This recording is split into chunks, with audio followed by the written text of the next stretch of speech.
¿No? ¿Se oye? Sí. Muy bien, muchas gracias. Muchas gracias y bienvenido a este nuevo día. Thank you very much to all of you for being here. Welcome to the second day of this conference. So, again, hello, welcome. This is going to be a very intense day, just like yesterday. So we're very thankful to have you here, and I promise it's going to be worthy. This table is called Women in la Desbandá. We have María Isabel Brenes, we have Annie Galy, and also Linda Palfreeman.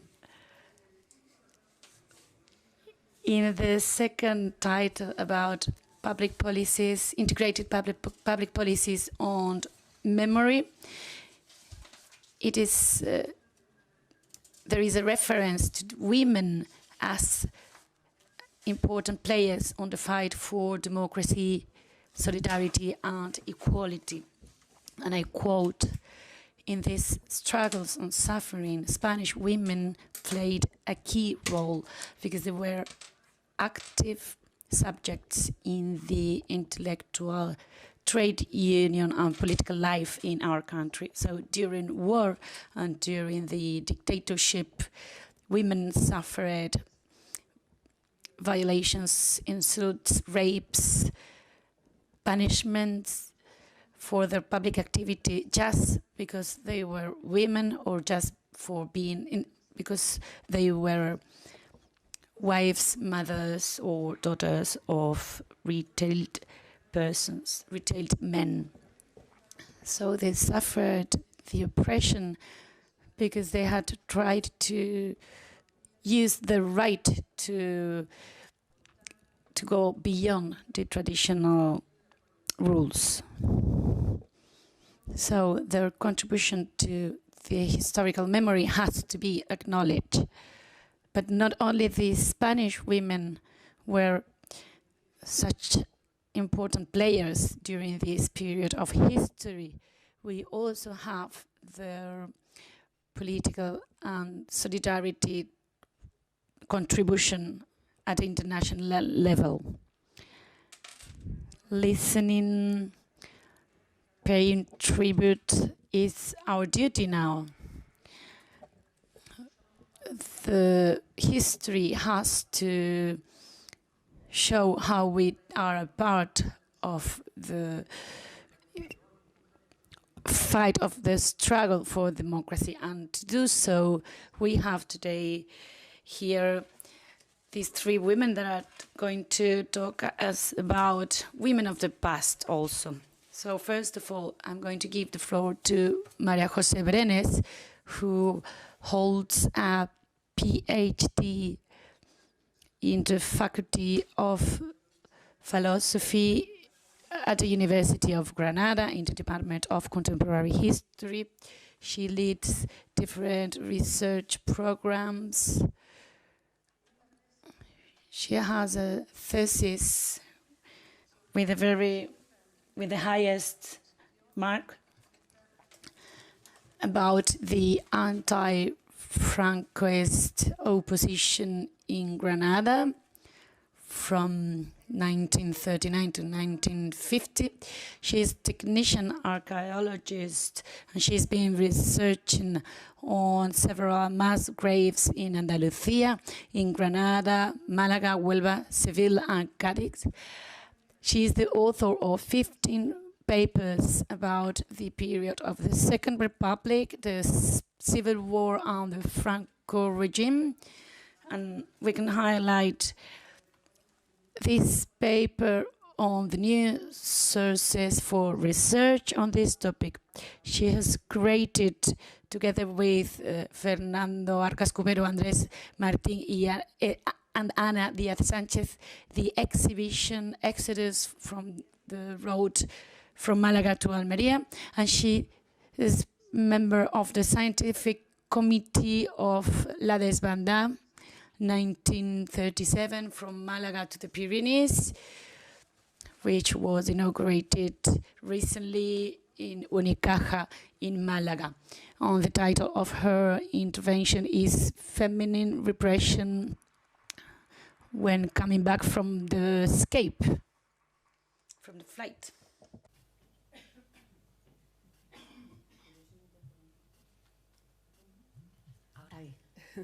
Buenos días a todos.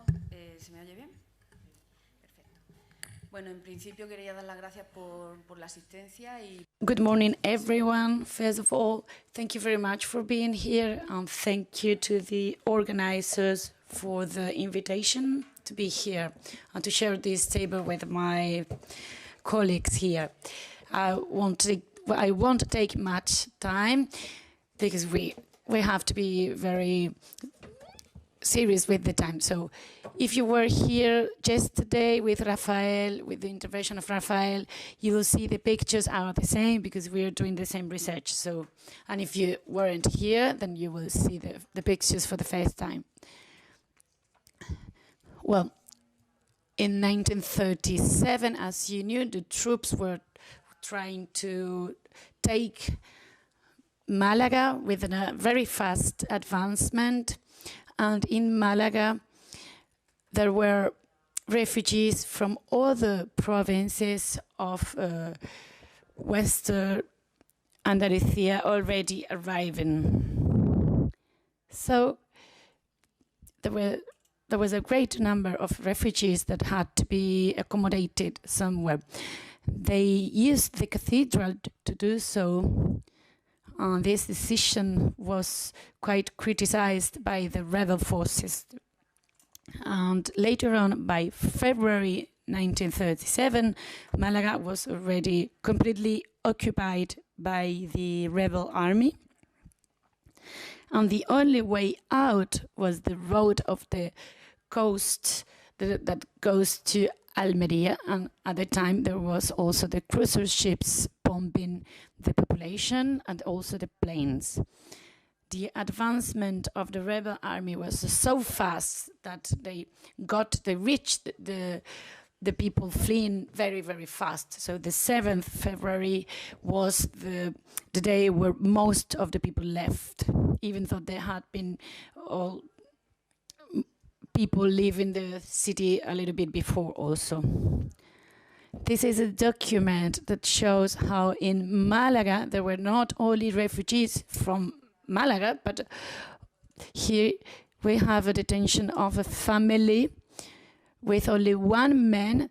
All the other members are women from 2 years old to 70 years old. So there are the mother of these men, women, all women. So meanwhile, in the road, as you can see, we have Malaga as a starting point.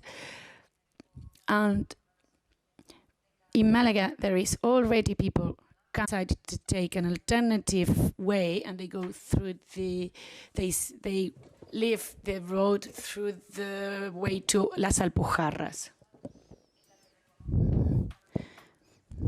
And here we have a document of the rebel army where we can see they acknowledge they are bombing civil population. They are bombing with 24 bombings of 10 kilos, and they say very well, well done. This is an extract of a text of a military with a huge experience, actually. So it is somebody who is used to see the effects of the warfare. I'm going to read it. The spectacle of the road from Almeria to Adra is something I cannot describe with words. There is this escape of around 200,000 people from Malaga to Almeria by foot. They are freezing, they are starving, they have wounds. So this is the testimony of a military who is used to this. Well, what happens with the people who arrives to Almeria? Well, they are, of course, taken care of at the hospital of Almeria, and they show these signs like they are exhausted, they have lost limbs, they have shrapnel wounds. They are mentally ill, and they show all kinds of injuries after doing 220 kilometers by foot, of course. So this is to show you the primary sources from the hospital. I have chosen women, and you can see the effects. So exhaustion, she's pregnant, she's going to be sent to a mental institution, and like this, hundreds of people with this kind of diagnosis. You can have children, we can find men, women, adults. Well, this is the consequences of the bombings. And what happens with the ones who go back? Well, you can see it in the picture. This is an image from Teba, municipality of Teba, and this is the result of what they call the night of the 80. They call it this way because there was 84 people who came back and they were shot in half an hour only. So they didn't even go to a prison or something. They just took them and just killed them. And we know that because they still had their personal belongings with them. Watches, lighters, even silver lighters. Because if you are arrested, first thing you do is you give your personal belongings that are going to be given later on to your family. So they didn't have the time to do that. 84 people in only one night. So this execution is associated to this huge mass grave, 22 meters long. We found 51 persons, and they killed 84 people in only one night here. And we knew it for sure because all the documents were absolutely right. They were linked to the people. And there was also a very young woman who was pregnant. She was laying down and she had all the wounds were in her belly. So, of course, there were remains from the baby, the unborn baby. We knew it was her because it was the only woman in that grave. And we had also found a picture with her wearing those earrings, and the earrings were found in the mass grave. And the fact that she was pregnant was not a reason to stop the execution. This is a different mass grave in Malaga. And I'm pointing out with the arrow because she's pregnant also. So the fact of being pregnant was no reason to stop the execution of a woman. Then other women were a little bit more lucky, we can say, because they just went to prison, but they suffered humiliations. And many of them were sentenced to many years of prison, and if they had children, they were forced to baptize them. So, for instance, if you had a name who wasn't part of the Christian names, for instance, Libertad, Liberty, you're going to have to change your name, right? Because it was Falange who was decided on the names, and they would give you a Christian name. They considered that red women were not ready to take care of the children in the Catholic context, and many of these children were given to Falange families. So once the population gets to reach Almeria, many of them continue to the east of the country, and many of them even cross the border. So once they were installed, once they were settled in some place, they used the press to try to find the families or the siblings that they lost during the road journey. And we always find the same kind of information. So they say, well, somebody who lost her mother on the mountains of Alpujarra or during the road journey. Many of these people would never been found because they were probably dead, just like that. Many of these children were hosted by families because they were very small children, lost, and then the families who found them took care of them, and some of them just stayed there, and some of them were lucky enough to find their families after some years, and some of them were just hosted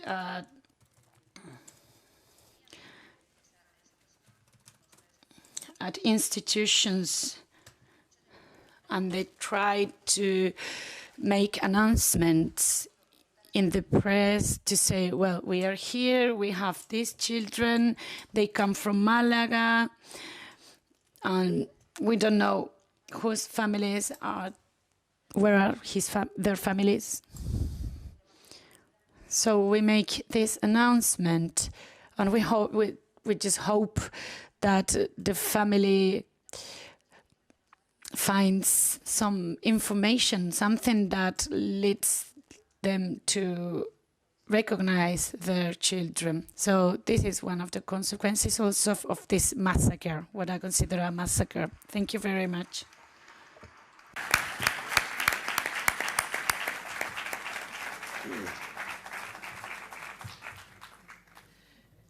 Ya os dije que iba a ser muy interesante. Well, I told you it was going to be really interesting.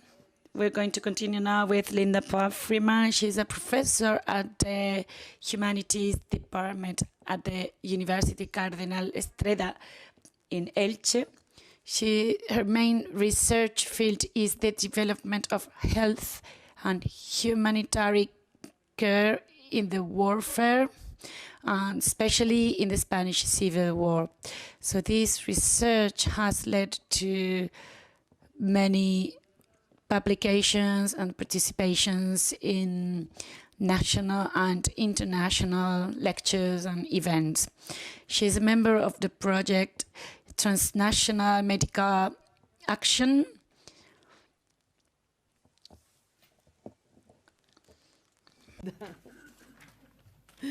Sorry, I'm lost. Well, anyway, the floor is yours, Linda, when you're ready.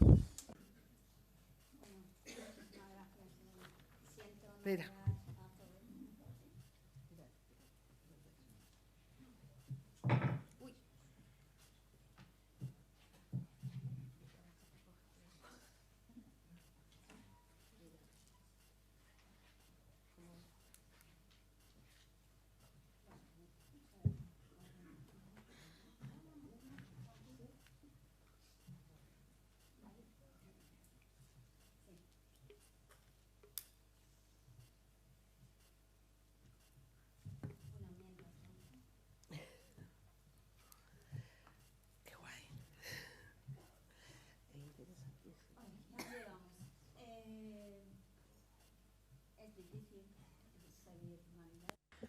Microphone, please. Ahora. ¿Ahora? Sí. Bien. It's very difficult to talk after Maribel because I was a little bit affected, emotionally affected by what she told us. Estoy primero encantada de I am delighted to be here and being able to share these moments with all of you. The participation of British women. I'm going to ask you to be patient because at the beginning I'll give a very short overview of the situation in Great Britain when the war started. And more than 2,500 British men joined the troops. But the answer of women was equally significant and maybe not so much celebrated. British women from all social stages and professional sectors mobilized to support the Republic. Many of them had the role of leaders in the thousands of aid committees that were established in Great Britain. Some of these women were worked in politics, and there were also representatives of the different political parties. We had, for example, the Duchess of Hatton, the Labour Party representatives like Leah Manning, Ellen Wilkinson, and the communist activist Isabel Brand, who directed and led the social commitment that was unprecedented in the political sphere, dominated by men, of course.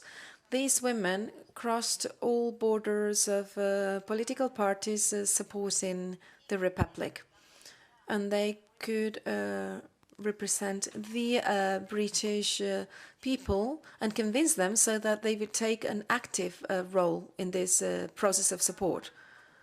They worked together, organizing talks,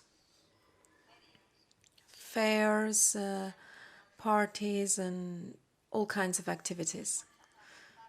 They also hired ships to send tons of food and other kinds of goods to Spain. They were women that had very different social-political backgrounds. Some of them were politically active and motivated. For example, the nurse Thora Silverthorne, Nan Green, and nurse Annie Murray, members of the Communist Party, as well as Winifred Bates, the secretary and administrator of it.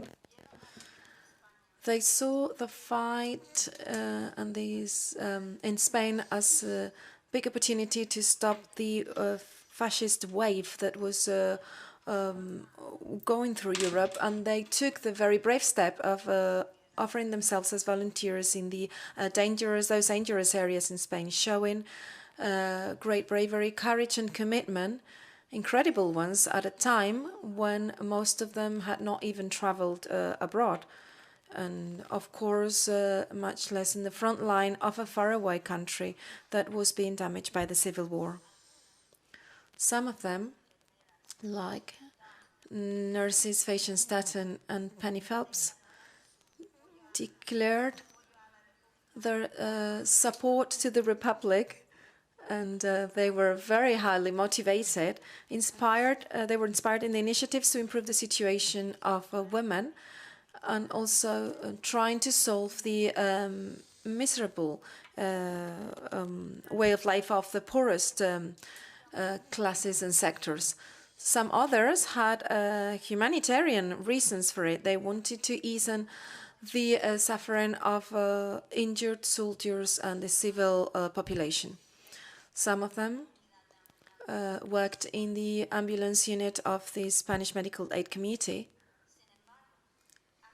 However, there were other companies, not so well known, that were working in Spain at that time with women at their leading positions. For example, the Scottish ambulance, under the leadership of Fernanda Jackerson, the only women that worked in a team of 20. They helped injured troops and the civil population of the capital city that had been sieged.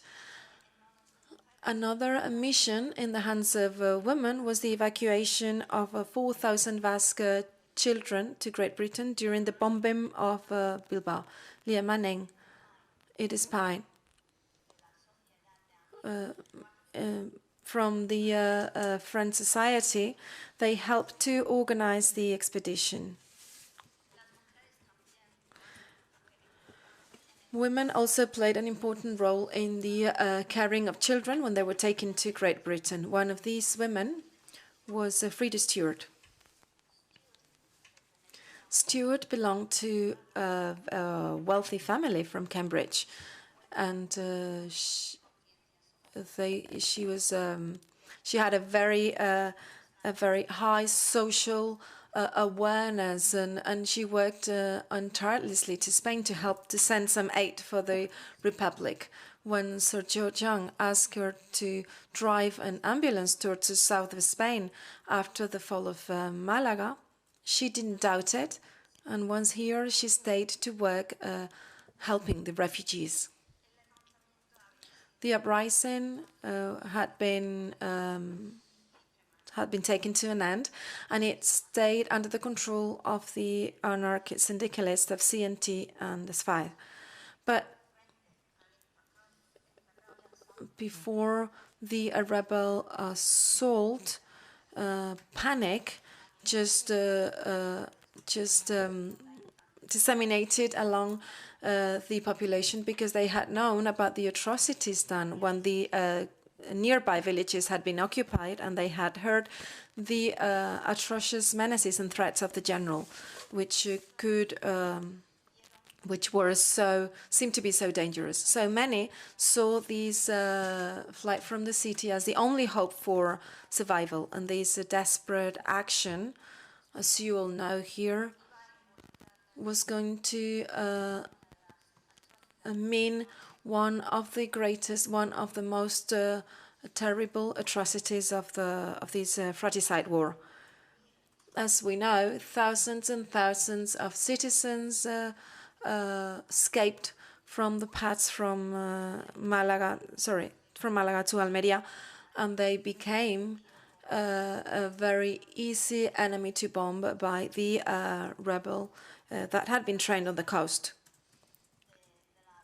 In spite of all of this adversity, the one that we've heard so much about during these couple of days, more than 80,000 people were able to reach Almeria finally, most of them in terrible conditions.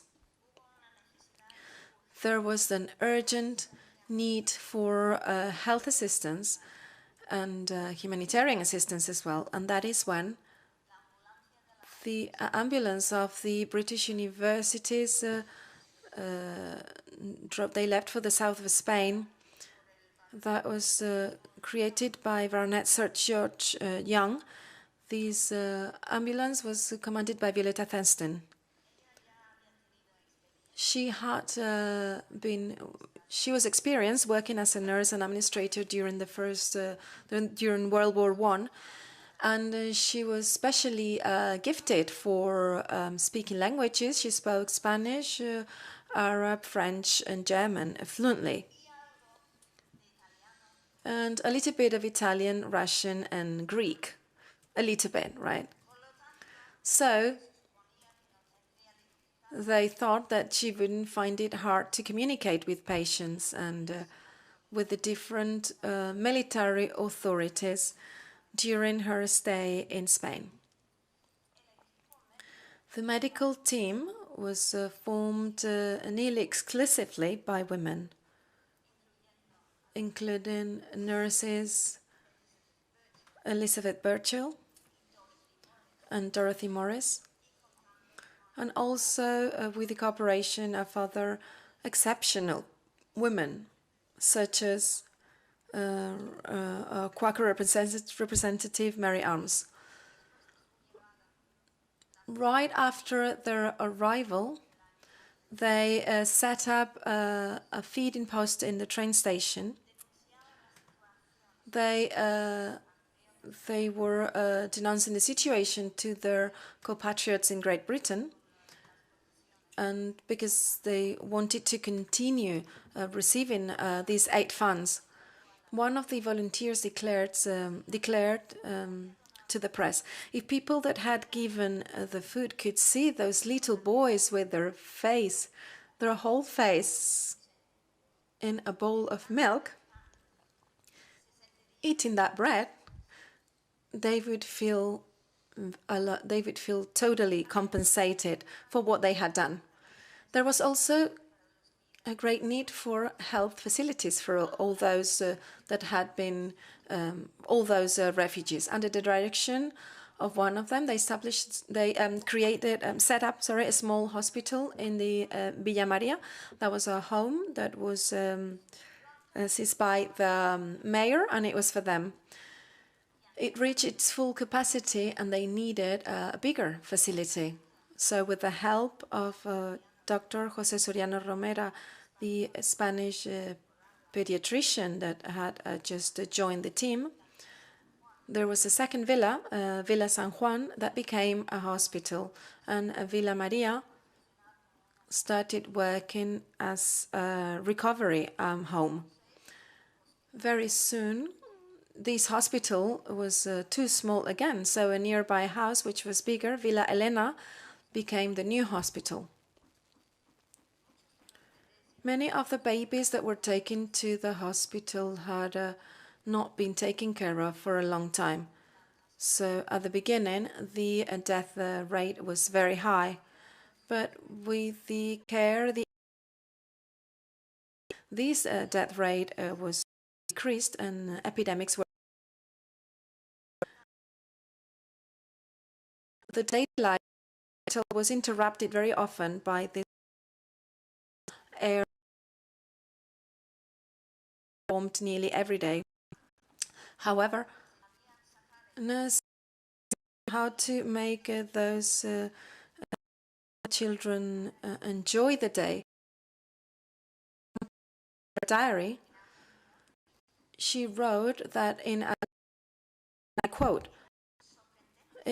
lemon trees and orange trees, but all of a sudden the dream finished and we found ourselves within a nightmare. We were in the outskirts of Murcia in a very vast and finished building, walking through crowds of refugees that were in really poor conditions. They surrounded us, telling us their stories as like people that had been drowned, for example. There were 5 refugees like this, of this type, in the city, holding thousands of refugees.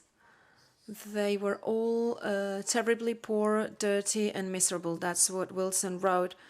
That's human misery in piles. And she tried to connect with the Society of Friends, Sociedad de Amigos, and other organizations that send food and provisions, and Wilson managed what at the beginning she thought was impossible. Amidst all that chaos, and in those refugees, 2,000 or 3,000 people were being fed daily in a context, in an environment of peace and order. But everywhere you could see sick children, and as the hospital of Murcia was not available, the only solution was to create a new hospital. With the help of Mieleche assistants, George Jan and Frida Stune, Wilson created a hospital for children. She declared, the most perfect house in Murcia has been allocated to us. It's a very modern villa in its own lands, beautifully prepared. It's an ideal place for a children's hospital. The week devoted to the preparation, the opening of the hospital was so exciting. We bought pans, beds, combs.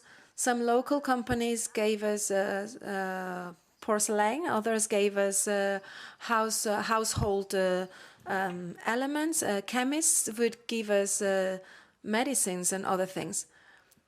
When the Spanish doctor asked for some kind of instrument to cover the people that had died, he wanted to find covers that had nice colors. That was his idea. Finally, everything was ready at the hospital, and the nurses, British nurses, came from Almería. The main concern, Wilson's main concern, was whether women were going to send their children to the hospital. But there was no reason for that fear. Those working weeks in the refugees had earned the trust even of those women, those mothers from Malaga that had lost everything, and they were holding their children with some kind of animal ferocity. There were patients with pneumonia, bronchitis, very weak babies that didn't seem to be able to be cured. But with the appropriate medical assistance and good feeding process, most of them gave a very quick response, a positive one. Eventually, Wilson had to go back to her work as a teacher, and the administration fell in the hands of Esther Farquhar, a representative of the American Quakers. She was also in charge of the administration of English hospitals in Almería when Sir George John found some financial difficulties. Before coming back to England, Wilson placed other schemes with the double objective of offering refugees a dignified occupation and also to satisfy the urgent need for clothes. She opened a couple of sewing workshops for women and children in Elche, and she established an agricultural group for children in the mountain range of Carente. The hospitals that had been set up in Almería and Murcia saved many lives and improved the terrible conditions of thousands more, especially those who were sick and also children and orphans. Frida Stewart prepared musical shows in England where children would sing and dance in the traditional Basque style, and that's how they help fund their basic cares there in England. After the failure of the Republic, Stuart Wilson and other volunteers traveled to the south of France to help in concentration camps, where thousands of Republican refugees were restrained in horrendous conditions. But that is another story.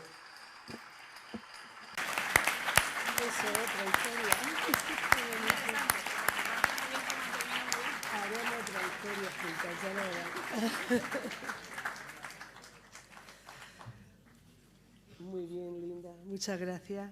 Queda emplazada para la nueva. Thank you, Linda, and we are willing to hear that new story in the future. La próxima invitada casi no es preciso ni So for our next guest, I think she needs no introduction.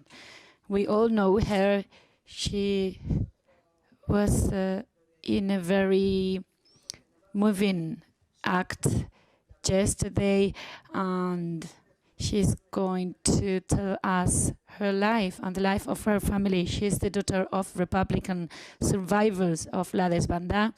She and her family lived in the exile, and she lived the experience of the flight from Malaga through the death road to Almería, and later on she went to Catalonia and France. Her family did all this journey, and she was born in France. She has told the story of her family in a number of lectures and events about the civil Spanish War and the death road. She's even written a book about her knowledge and all she can share about the terror of the fascism and the Franco regime. I was very surprised and also very moved by the title of her intervention, Passionaries Forever. She's going to tell us.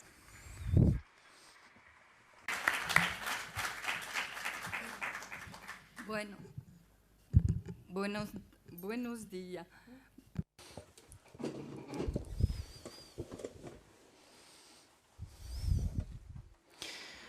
Well, you all know my name is Annie González Galy. I am the daughter of Republicans who were forced to leave Malaga during the war. They had to escape from prison, from torture, or from death. And I'm going to tell you the story of my family. Of course, there are many histories, many different histories. Vale la pena de escucharla, me parece. But I think our story is worth to listen to. And I'm going to talk about the horrors my mother, my sisters, my siblings had to suffer. All of them were survivors of the road massacre.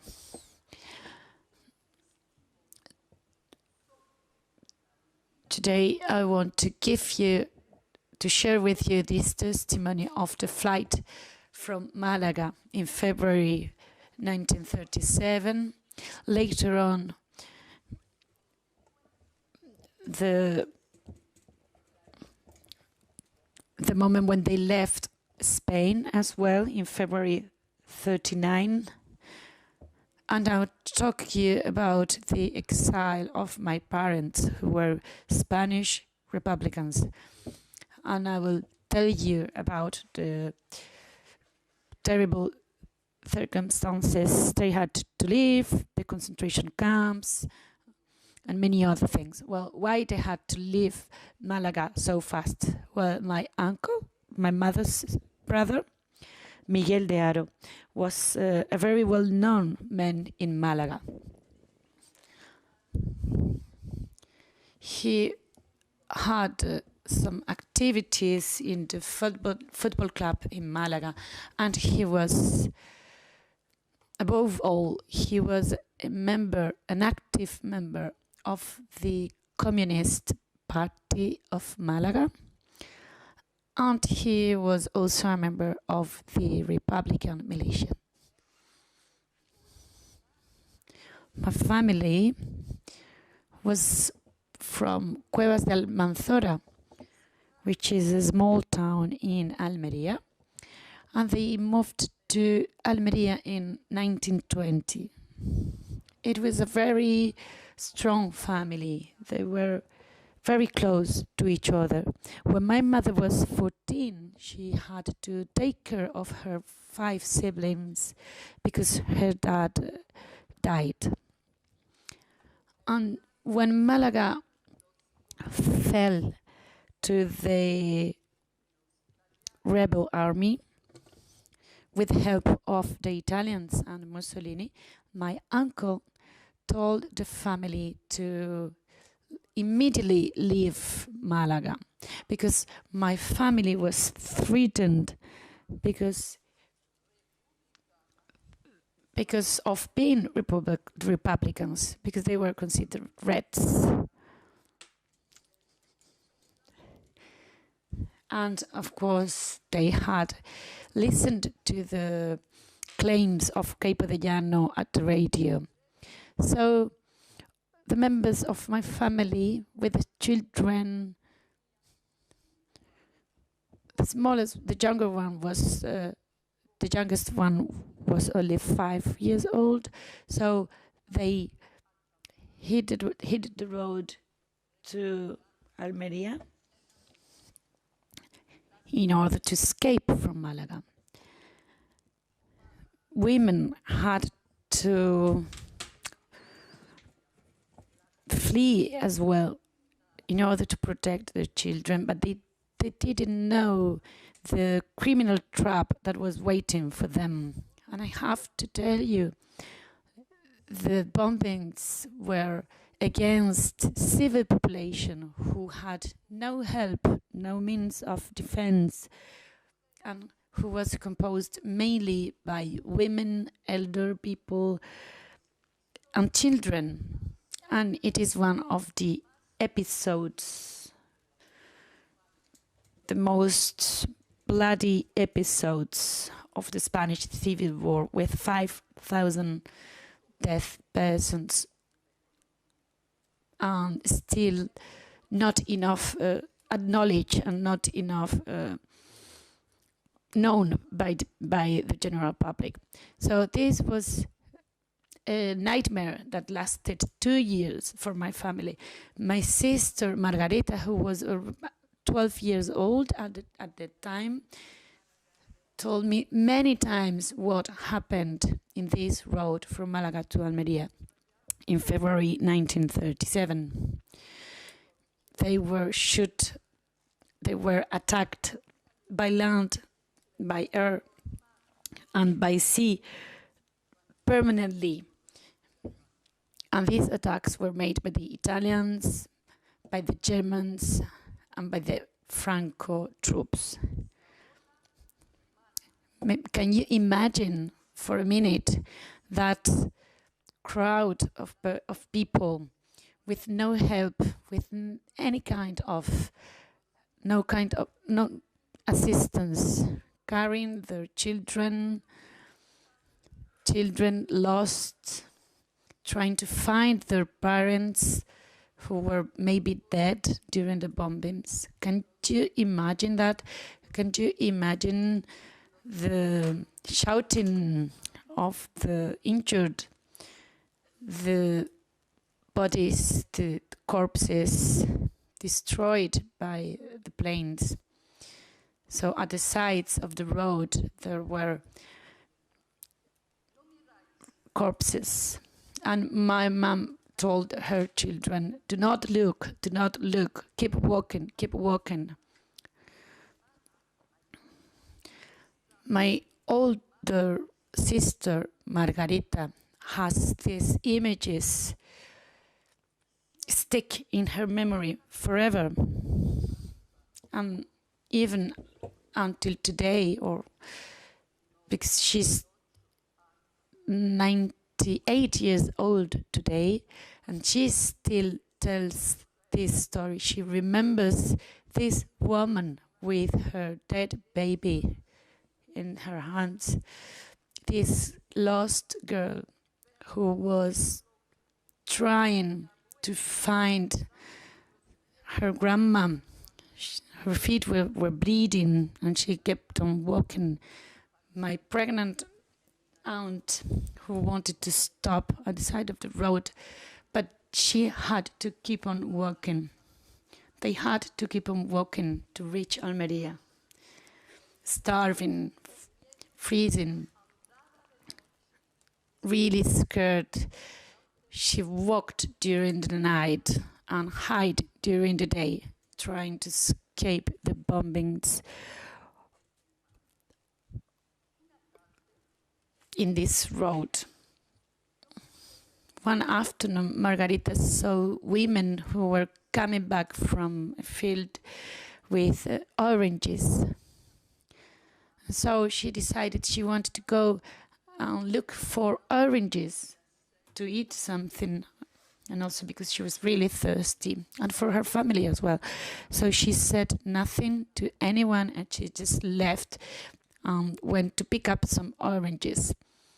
She wanted to find 15 oranges, so she took her dress and she used it to carry the oranges, but the oranges would fall again, and then she was a little bit obsessed, like, I need to find 15 oranges. So the night started to fall and she wouldn't find the way to come back.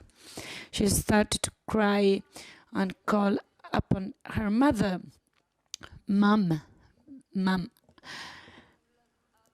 And then after a while, after a long time, she heard the shouting of her mother, who was Margarita, who was calling her, and she got to give them the oranges. And my mother, who had decided not to continue walking without Margarita, was the only one who didn't eat her orange, because she was extremely afraid. they had to leave, to keep on walking through the night with the bombings in this terrible war episode.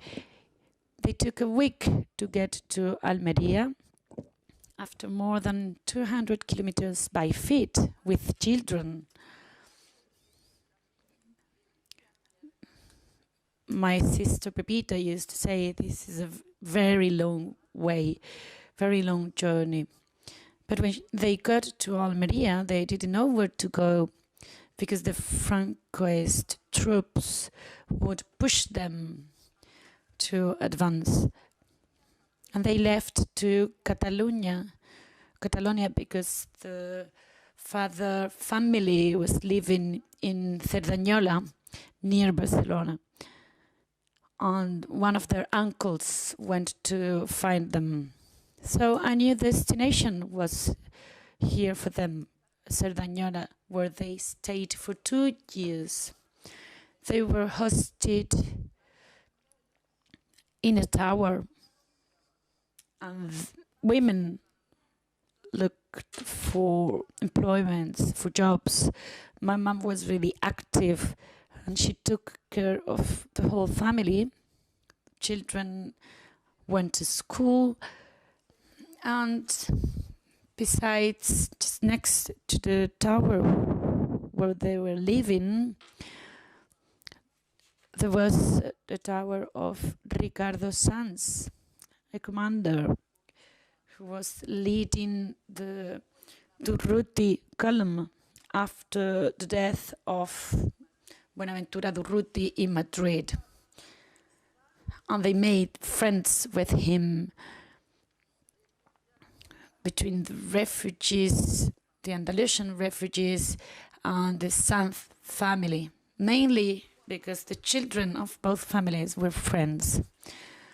And when in February 1939, Barcelona fell to the Franco regime, the family of the father was also in danger. So, thanks to the children crossed the French border in the Bertus. My father with the 26th Division, and my sister Margarita, she was already in France with the children of Ricardo Sanz. So once they crossed the border, my mother didn't know where her daughter was or where her husband Antonio was. I think we have to pay tribute to these mothers who made real miracles through these journeys, through these pathways, when they were being pushed away from their motherlands, and never forgot their sisters, the one who had to stay in the Franco regime in Spain, suffering all kinds of atrocities and tortures.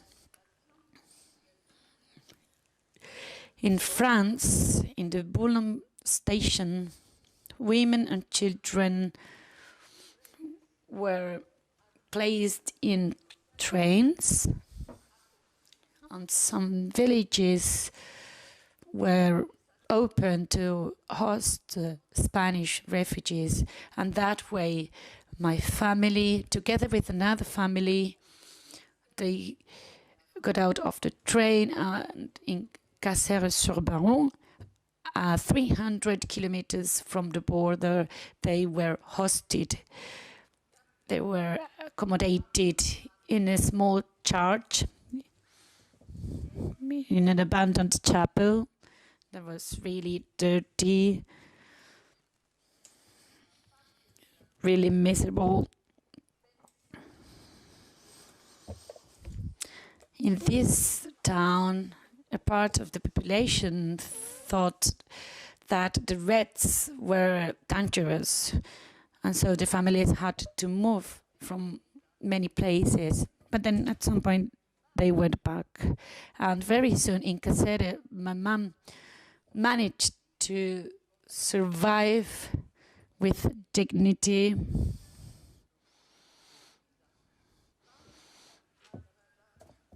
She was a woman who had lived a very nice life in Malaga, in Spain, and now she was in charge of the children, the women of the family in a foreign country where she didn't know the language or the customs.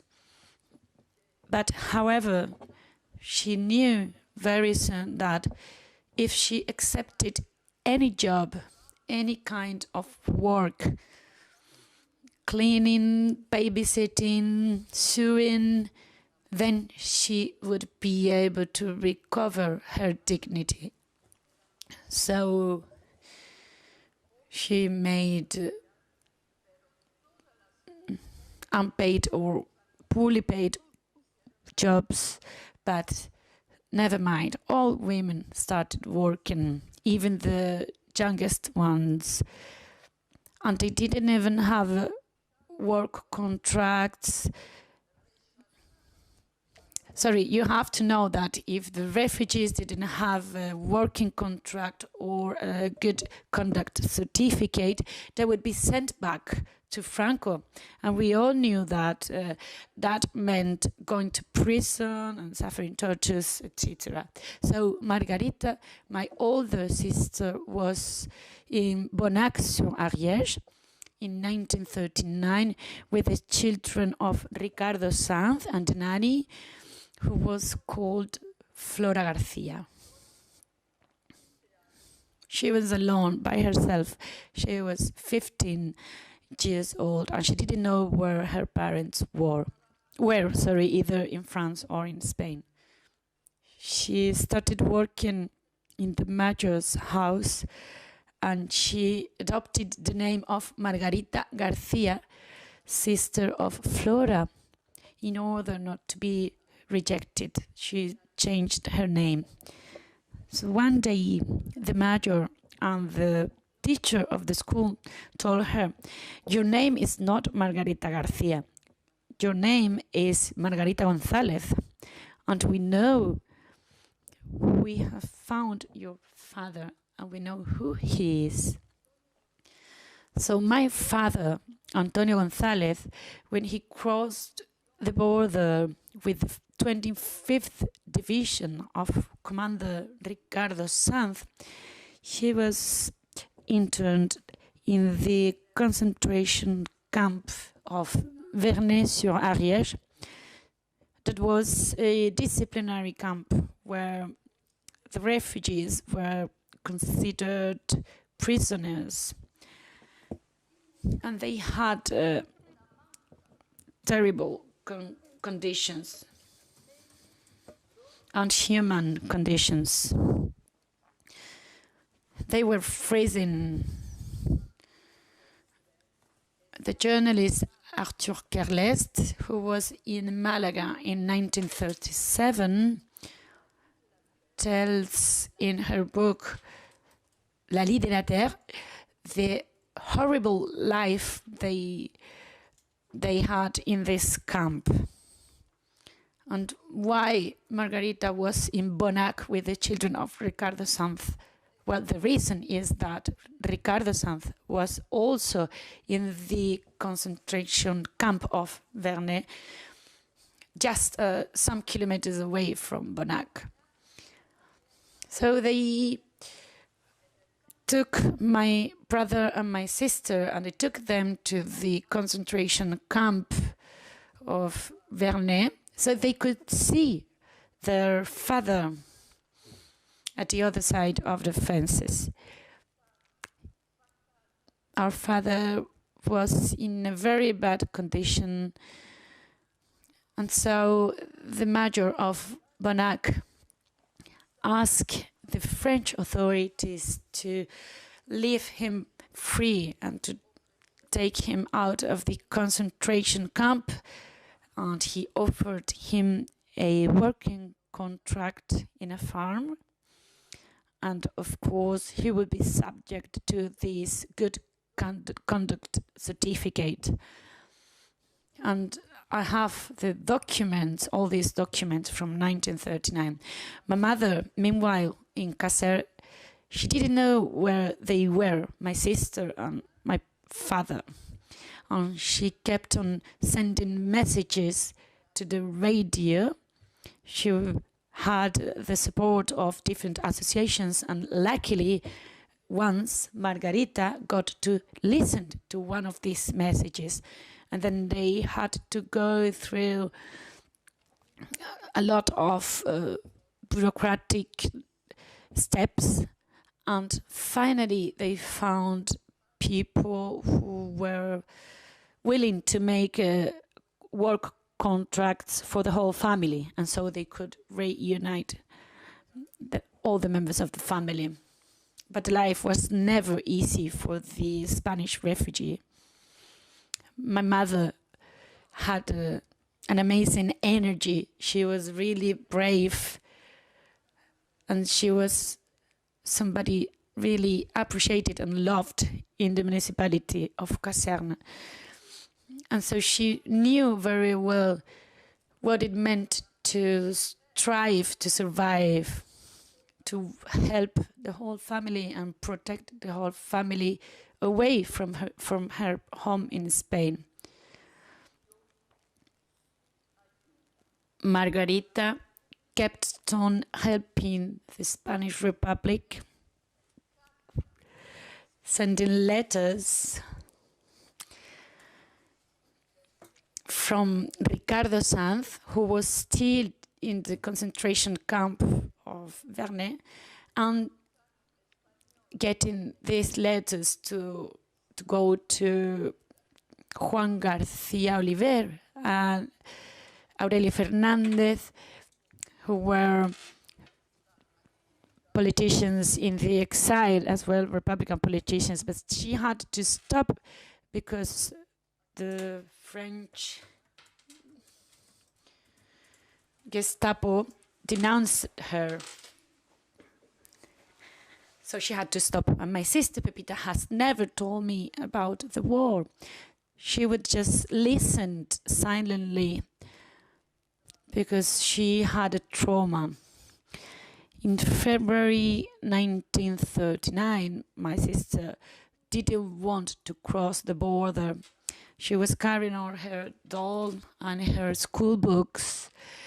And when she arrived in France, in a very poor condition, her way of resisting, her way of helping her siblings was to help the children of the family to study and to learn. That was her way to cope with exile.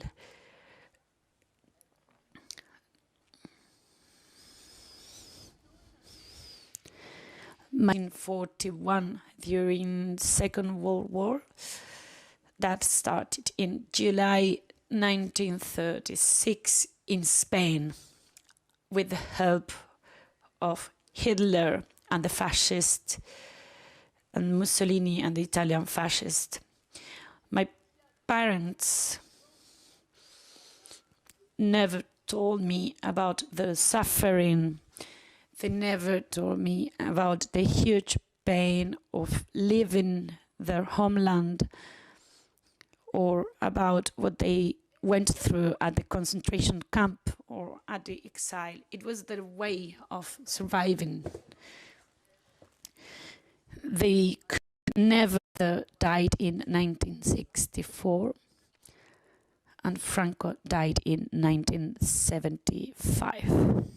To secure a future in a foreign land, and they helped me to make my studies. Thanks to the School of the French Republic, free schools, like schools, and public schools, I've been able to finish my studies and become a mathematics teacher in France. When I finished working,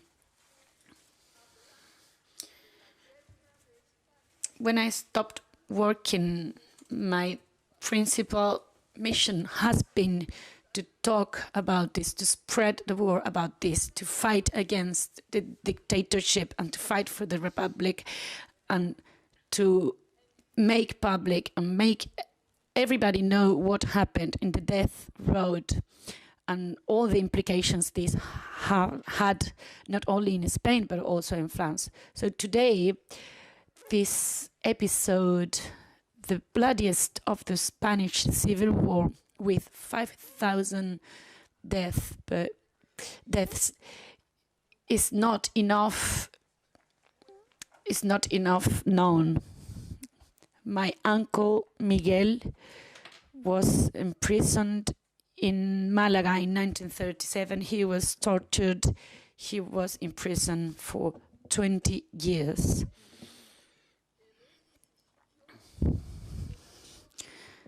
He resisted, but he was a man, a completely destroyed man. But still he kept the same principles. He, my parents, my mother, they all gave me a lot of strength, and it is my duty to share and to disseminate the truth of the life of the refugees and the extremely important role they played, particularly women who fought against the Franco regime and the fascism. They resisted and they participated in the French resistance against the Germans, and I have always wanted to come back to a Republican Spain. After writing my book, for the whole family that we have all around the world, I have been to all these lectures and actions and events in high schools and everywhere. This is my way to share and to prevent all this history to fall into oblivion. I want to say that these women and men, anonymous women and men, silenced, sometimes humiliated, they fought for freedom and they fought for justice, and they had an enormous dignity, and they conveyed all the humanitarian values to their children.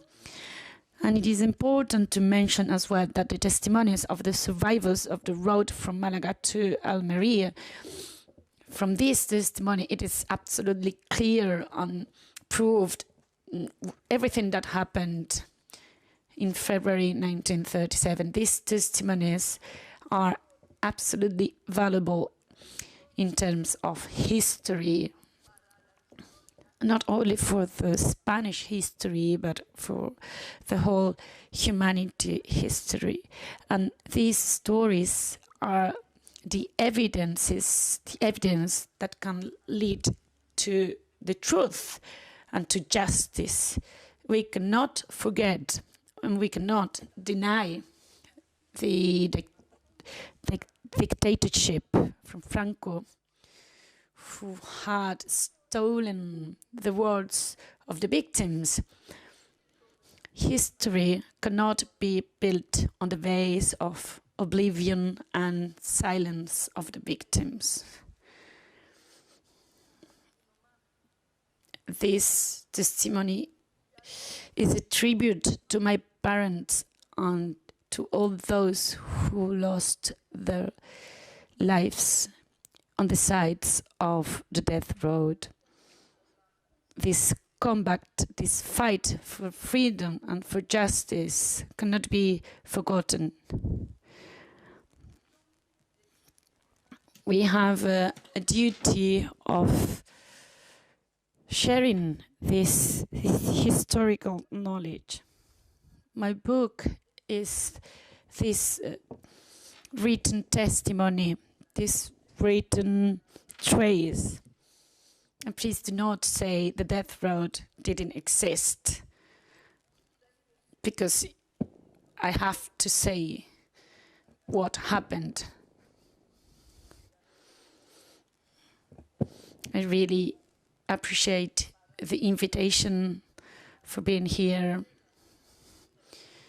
It was very important for me to be here. I was waiting for this moment for so long. And it is really important for those who lost their lives in the death road. Thank you very much.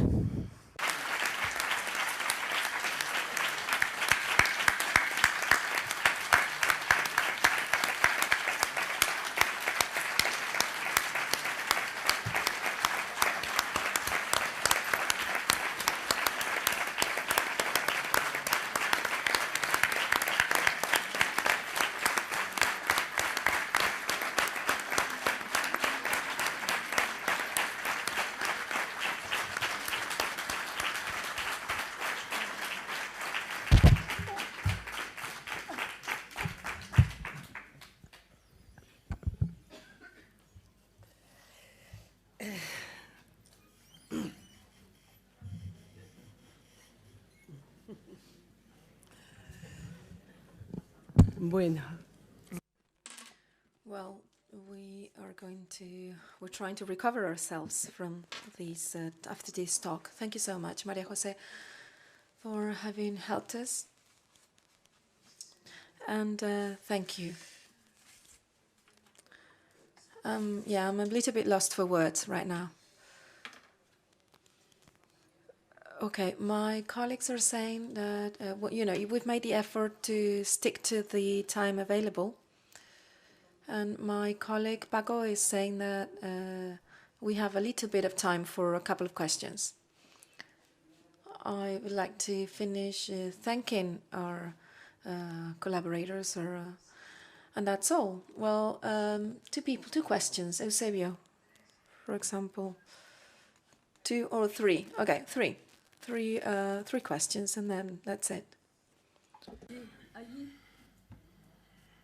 Yeah.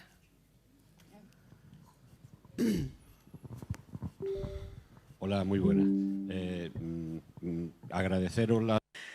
Okay, thank you for your fantastic talks. As I've been working for years with the personality Violeta Durtan, I'm very interested, maybe if it's not possible to do it now, but maybe if you could provide me with the sources. I'm talking to the speakers, just it's something I wanted to ask you. Did you understand what I said? Eusebio, maybe you didn't understand what I said. I've been working with the job of Quakers in Almería and Murcia, and the Violeta Durtan. Well, I don't speak English. I don't know if I pronounced it properly. So I'm interested in knowing which sources have you used so that I can complement it with mine, and maybe you're also interested in the ones that I have used, and I could place them at your disposal. That's all I wanted to say. Yes, very interesting. I didn't hear the name of the woman. Can you repeat it? Okay, Violeta Thurston. Estoy un poco sorda, no es culpa tuya. I'm just a little bit deaf, it's not your fault. No es tu inglés, es que, de verdad. It's not because of your English, it's just that I'm a little bit deaf. No, si quieres. Yes, we can talk, yeah, of course. 2 more questions only. Yes, microphone, please. Yes, hello, good morning, everybody. I wanted to ask 2 things. I have 2 questions. One, could you please confirm if the furthest place that Norma Benton reached with the ambulance was Castelleferro. Was that the furthest point when it comes to Almería? If it was so, maybe he had some kind of contact with the International Brigade battalions that were there. Maybe you could tell me about that. And also, you've had access to some kind of documents or letters. What happened? Well, yesterday we were talking about the river Guadalfeo. You know, whoever could cross it or not. But what happened with the corpses, with the cadavers that stayed on the road, on both sides of the roads, because they have been shot or killed by the ships? Between the river, the exit of Malaga and the river Guadalfeo, what happened? Were they eaten by animals? Were they left there on the ditches? And so what happened? Okay. Yes, Norman Betún.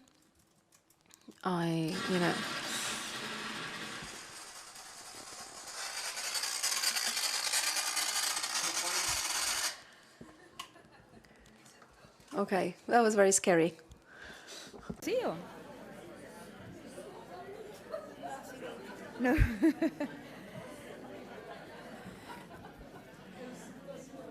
Yo. Parece que estaban ametrallando. It felt like it was a shooting. Okay. Yes, Norman stayed in Elche. It didn't reach Motril. So that's why the figures that we gave, 250,000 of Norma Betún, the research we carried out with new sources, they talked about 300,000 at the exit of Malaga. And the fact that he was in contact with the brigades, well, yes, they established there, but a little bit later on, because they were still fighting in the area of the Alpujarras and Motril. He was in touch with them. Yes, he stayed there for some time. Probably he had some contacts, but maybe not that close a relationship. And regarding corpses, well, first of all, the main question is how many dead people were there? How many casualties? I don't know about the figures because there was not an administration where you could register all of them. There were full families that stayed on the road. Who's going to register them? What happened with the corpses? There was no time for burials. Those who died crossing the river, obviously they would probably appear on the shores of the beaches. But with the time, among the fields, the vegetation, you could find corpses and things. They would drop their things because they couldn't run with all of those goods on them. So all of those bodies stayed there. I haven't found any graves in that sense. I'm sorry that I cannot give you more details.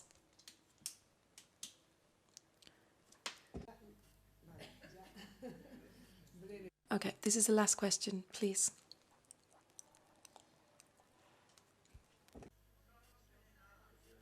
¿Se oye? Can you hear me?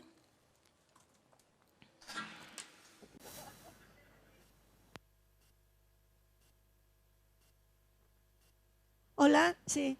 Isabel Brenes. I was interested in asking you about the most updated studies that you carried out in the front of Motril, the Republican battalions. Did you know which ones were there? Well, I say battalions, I don't know exactly if that is the word, but do you know maybe by any chance which of them were there fighting against the Franco troops? In Motril, once the Republic arrived, and Motril's not been lost yet, there were so many different troops that they had to reorganize themselves in a different way. So battalions changed their names, and because those troops were disseminated. But maybe I can tell you about that with in more detail later on. Yes, okay, thank you.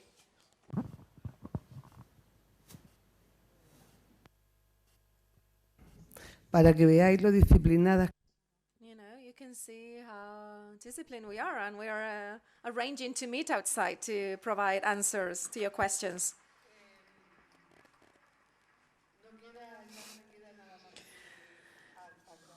Okay, I would like to thank our colleagues and cooperators. It is a great privilege to have been working with them. I have to tell you that, you know, we feel at home with you. I think we have created a very strong link. This is a good team, and hopefully we'll see each other again in the future. And so that I want you to know that La Desbandá will always be your home. Okay, Annie? And that's all. Thank you. Just a second. Yeah, I wanted to give you a little souvenir as a reminder of your stay here. Thank you. Vale.